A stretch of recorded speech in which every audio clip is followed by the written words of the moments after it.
أعوذ بالله من الشيطان الرجيم بسم الله الرحمن الرحيم والحمد لله والصلاة والسلام على من لا نبي بعده سيدنا ونبينا وحبيبنا ومولانا محمد صلى الله تعالى عليه وسلم وعلى آله وصحبه ومن اهتدى بهداه إلى يوم الدين فإن خير الحديث كتاب الله وخير الهدي هدي محمد صلى الله تعالى عليه وسلم وشر الأمور محدثاتها وكل محدثة بدعة وكل بدعة ضلالة وكل ضلالة في النار.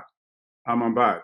My dear brothers and sisters in Islam, Assalamu alaikum wa rahmatullahi ta'ala wa barakatuh. Welcome to the House of Dua and welcome to our series titled The Right Way to Worship, the series in which we take you back to the basics of our faith, some of the things that we need to know in order to be the best worshipper of Allah subhanahu wa ta'ala. And these are some of the things that we often neglect. We cannot remove our attention from these issues and focus on other grandiose issues that may not necessarily help us in the worship of our Creator. My dear brothers and sisters in Islam, welcome to the House of Dua. In today's presentation, we are coming to you with some of our concerns, the various concerns that we all share about our purification. My dear brothers and sisters in Islam, we have come to you so far with reminders that it's very important for us to purify ourselves before we worship Allah subhanahu wa ta'ala. As the Prophet says, La salata liman la wudu wala. The one who is not pure, who has no wudu, has no salat. That's a common saying by the Holy Prophet Muhammad sallallahu ta'ala alayhi wa sallam. And Allah subhanahu wa ta'ala says, وَإِن كُنْتُ جُنُوبًا فَاتَّهَرُوا. If you are not pure, you are in a state of major impurity, then take a complete shower. Purify yourself before you come to worship. And dear brothers and sisters, we have reminded you in our earlier presentation that you may not necessarily allow yourself to be worried when you see people carry out duties of worship in a manner different from yours. When it comes to purification, definitely you will see such variations. Don't allow that to bother you. Instead, allow what you do yourself to bother you. Others may be following a different mazhab, while you are following another mazhab or a school of thought. But who is right and who is wrong is known to Allah subhanahu wa ta'ala. Your goal is to ask yourself, am I doing it right? Based on the mazhab that I'm following. My dear brothers and sisters, Allah subhanahu wa ta'ala in Surah Al-Ma'idah says, Alaykum wa anfusakum, la yadurukum ma dwalla iza tadaytum, ilallahi marji'ukum jami'an, fayunabbi'ukum bima kuntum ta'malun. Allah subhanahu wa ta'ala says, focus on yourself. You are responsible for your own action. Those who are in error cannot mislead you if you yourself know what you are doing. If you hold on to the guidance of Allah subhanahu wa ta'ala. Remember, you and those you are criticizing, all of you are coming back to Allah for accountability. It's Allah alone that knows who is right and who is wrong. So, my dear brothers and sisters in Islam, that's one of our concerns whenever we talk about worship or acts of worship. Why is the next person doing it differently from the way I do it? That should not be a concern for any of you, my dear brothers and sisters in Islam. The second concern we have is doubts. Very often we come into doubts. When it's time to pray, you hear people asking the others, do you have wudu? That's a common statement. And you always hear a very common answer, yes, I have wudu. Okay, let's go and pray. But how do you know you have wudu? How do you know you are pure to pray? This should be a major concern to all of us. And of course, it's a concern to all of us. How do we know that we are pure to pray? Especially between our last salat and the current salat. We were pure when we went to pray last time. We do. But now, are you sure you are pure? That wudu is still with you. We are talking of sustainability of wudu. Many of us lose wudu in between salat, whereas we have the advantage of carrying our wudu from one salat to another and to another if we know how to sustain our wudu. Yes, you can consider yourself to be pure for the current salat if after your last purification for the last salat, number one, you have not gone to toilet to either pass out excreta or urine. Number two, you have not engaged yourself in deep sleep, deep enough for you to forget what you are doing, whether that sleep was short or long. Number three, you have not found yourself in a state of, unconsciousness, either as a result of fainting or as a result of medication that you have taken. And of course, you have also not, used your hands to touch your private parts without any barrier between your hands and the private parts, whether you are a man or a woman. If all these are correct for you, and you know very well that you have also not passed out any gas from your anus, then of course, you are still pure. But nowadays, as a result of the type of food we eat, our stomach is always rattling. And before you know, we are forced to pass some gas. If that happens, you have lost your purification. All these are known as vitiation of your purification.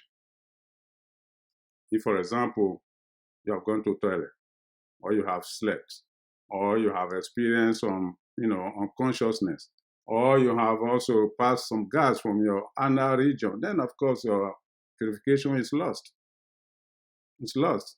And in the case of our sister, if menstrual period suddenly starts, your purification is lost. My dear brothers and sisters in Islam, we need to pay attention to all this. These are some of the concerns that we have.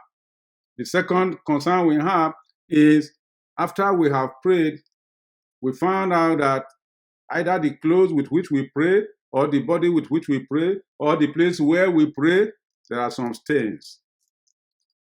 We are worried as to whether or not our salat is accepted. The general rule is that if you didn't know about it, or you knew about it, but you didn't know that it was an impure element, then of course your salat is still in order. You don't have to repeat your salat.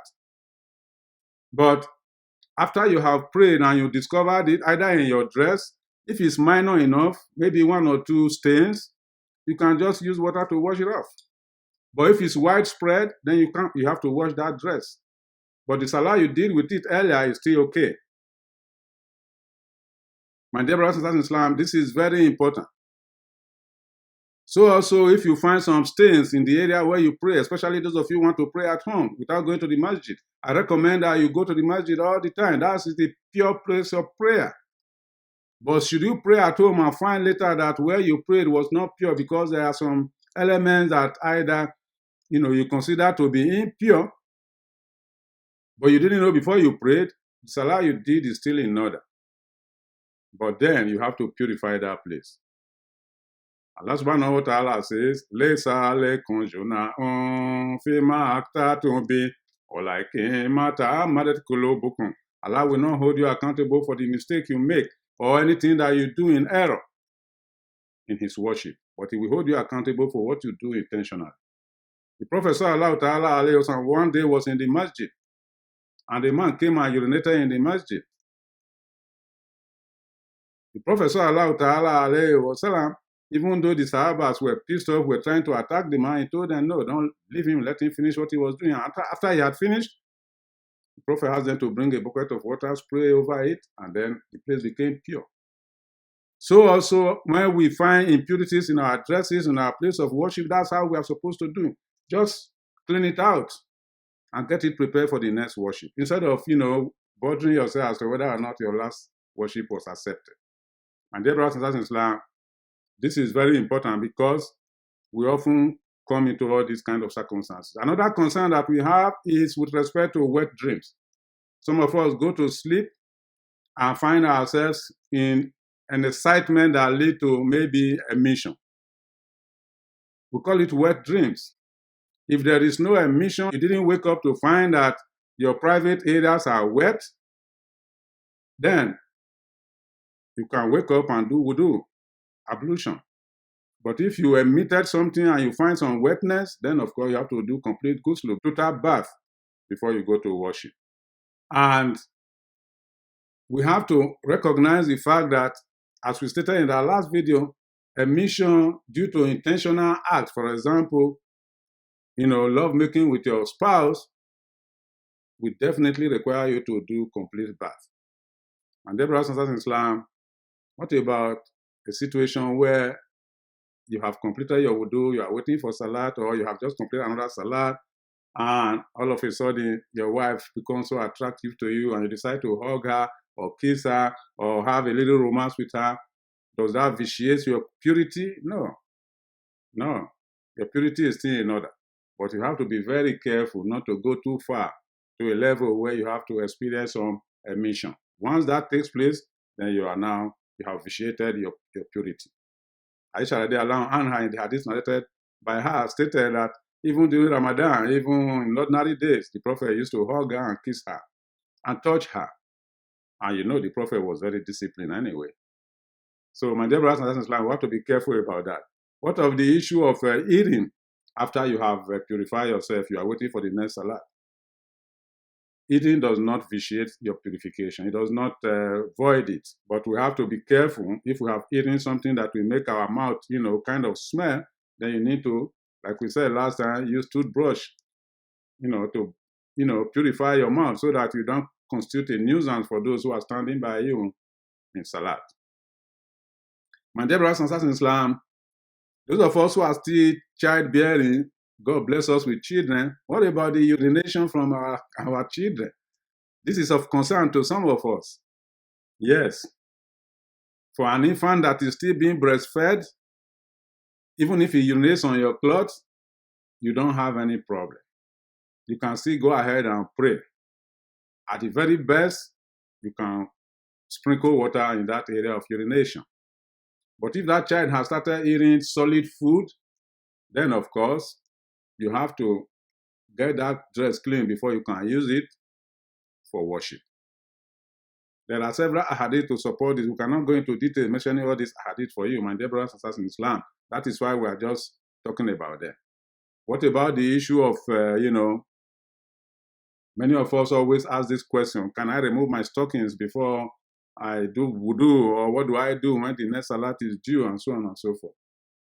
Yes, between your last salat and the current salat, if at the time you put on your stockings after you have completed your wudu, then of course, when the next salat is due, even if your wudu is void, you can still retain your stockings without pulling it to wash your leg.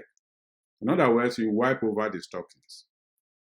You wipe over the surface of it, not under it. You wipe over the top of it and the surrounding areas of the stockings. That is very much in order, my dear brothers and sisters in Islam. Many people also talk about praying with shoes. There are circumstances under which we can pray with shoes, especially when we are in a state of fear, especially for those who are in the battlefield. But there are other permissibilities with praying with shoes, especially shoes that are made from leather.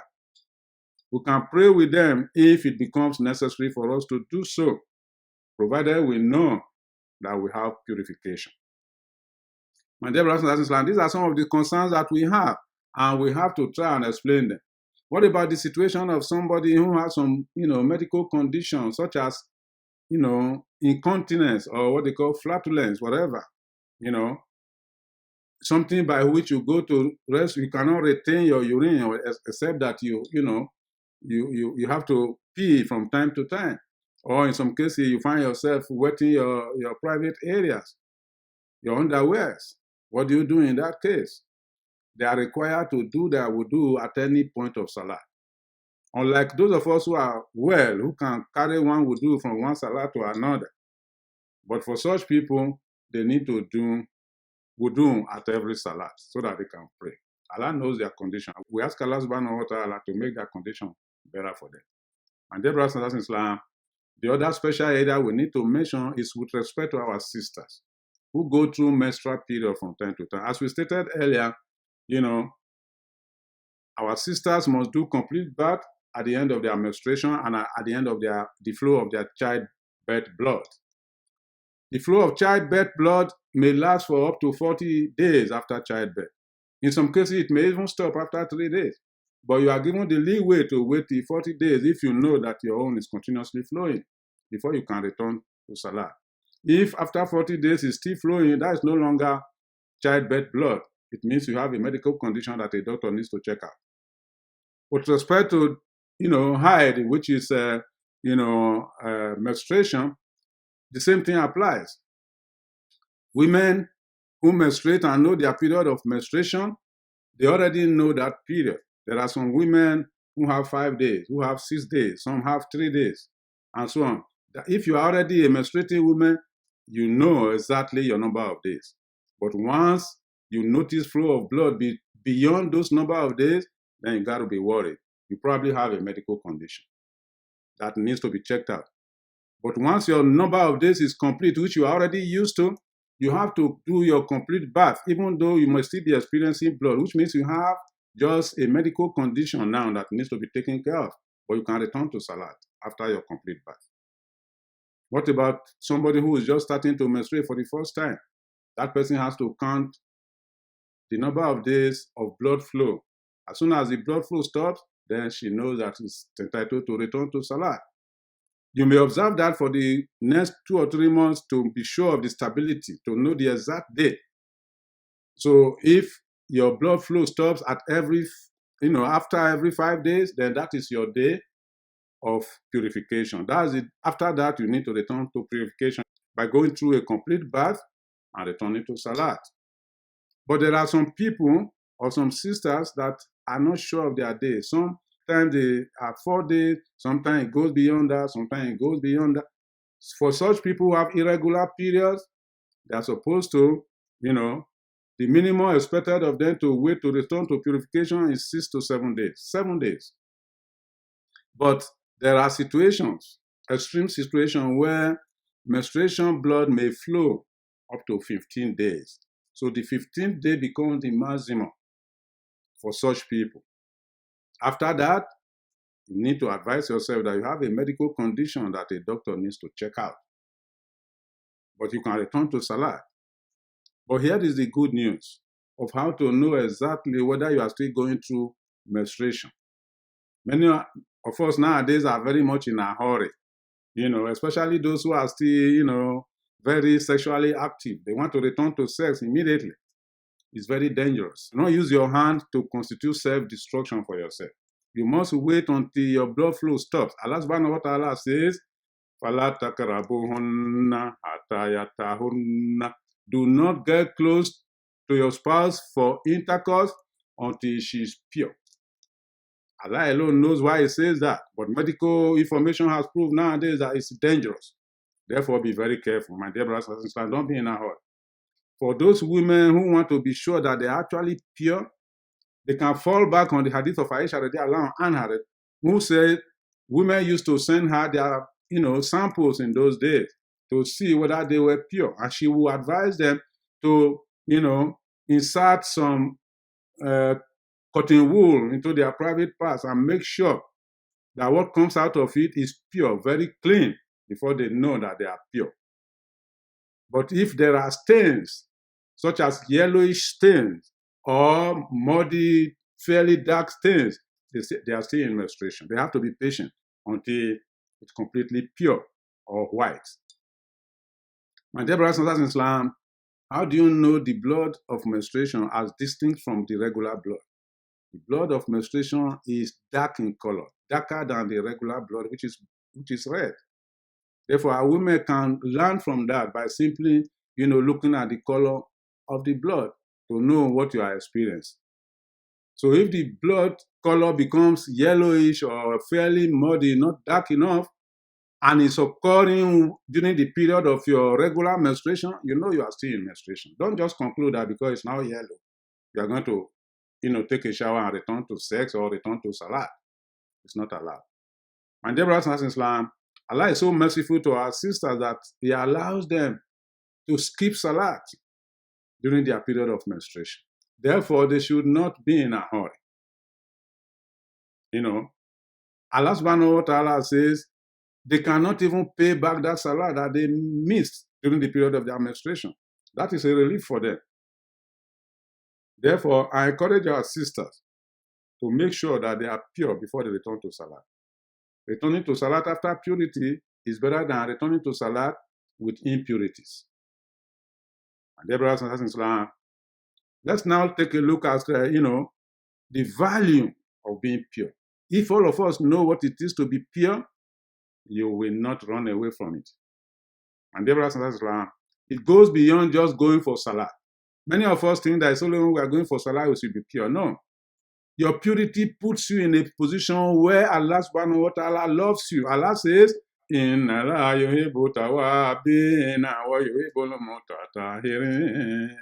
Allah loves those who seek to repent, and Allah loves those who seek to be pure. My dear brothers and sisters in Islam, once Allah loves you, therefore, what do you think you expect? Whatever you ask from Him, He will give to you. But the Prophet told us that without purification, you have no salat. If you have no salat, how do you expect Allah to accept your dua? If you have no purity, how do you expect Allah to accept your salat and your dua? These are very important. We supplicate every day. And some of us say, we don't know whether my supplication is granted. One of the reasons may be that you are supplicating with a great deal of impurity in your body. And dear brothers and sisters in Islam, so let us be very careful about that, by making sure that we are pure. That purity is necessary for our salat, it's also necessary for our own daily living. Do you know that when you are pure, you go to bed with ablution, for example, there's no witches or wizard that can approach you. Allah will send 2 special angels to guide you until you wake up.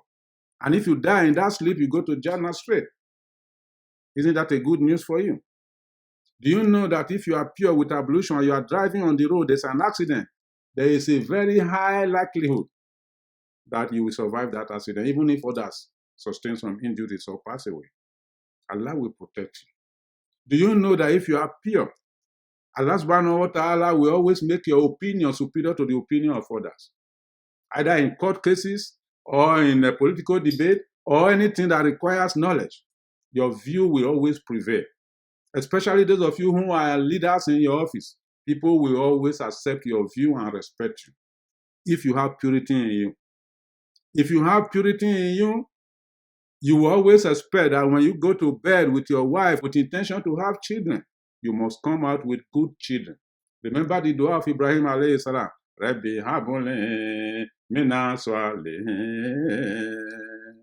Remember the dua of Zechariah. Rabbi habli min ladunka zuriyatan tayyibatan innaka sami'ud dua. Remember the dua of Hannah alayha salam, the mother of Maryam. Rabbi ni nazratu laka ma fi batni muharraran fatakabbal minni. These are dua that they made at the time. Some Mufassirun said prior to their engaging in the activity for childbearing. These are people who were looking for children, and Allah subhanahu wa ta'ala responded to their dua because they were pure. And they sought their need at the time of their purity. So let's learn to be pure all the time. Before we leave home, driving on the road, or while we are going to bed, to sleep, or while we are going to some special activities, in which we are going to do some presentations and so on and so forth. Let's learn to be pure. Allah subhanahu wa ta'ala will always protect those who are pure. Inna wali Allah ulazi nazala al-kitaba wa huwa yatawalla salihin. Allah is my protector. Allahu Akbar kabira. And He is the protector of those who are pure. There is a problem with us nowadays with regard to sustaining our purity. Sustainability of purity is very important. But unfortunately nowadays, we are not able to sustain our purity from one period to another.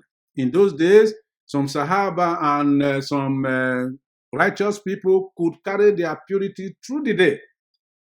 But nowadays, very often our purity is lost. You know why? Because of what we eat. We eat so much that our stomach is rattling every time, and we want to, pass gas. Once that takes place, you have lost your purity. So also, we lost purity as a result of what we look at. Allah subhanahu wa ta'ala says, Kun lil mu'minina yaghuddu min absarihim wa yahfazu furujahum. Wa kun lil mu'minati yaghudduna min absarihinna wa yahfazna furujahunna. tell my believers to lower their gaze. Tell my believing women to lower their gaze. Nowadays, are we lowering our gaze? Before you know, you are looking at somebody who is half naked, who is not a Muslim. And then you get excited.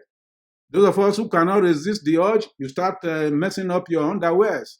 In that case, you lose your purity. What of those of us who engage in watching films and movies and pornographies? Before you know, you have lost your purity through emission. These are dangerous things that we should not do, my dear brothers and sisters in Islam, if you want to be people of purity. If you are pure and somebody raise hand against you and strike you, he won't go free. If you are pure and you issue a statement of condemnation against somebody, that person will not go free. Do you think that purity is just for Salat alone? No. It's for our own strength. Therefore, let's try as much as possible to attain purity from time to time. And when you find yourself in a state of impurity, be concerned. Before you go back to Salat, go and purify yourself. And if you want to be a person of strong character that people cannot mess with, then learn to maintain purity from time to time. We ask Allah subhanahu wa ta'ala to accept our purification. Take Shaitan away from our lives and take our life far away from Shaitan.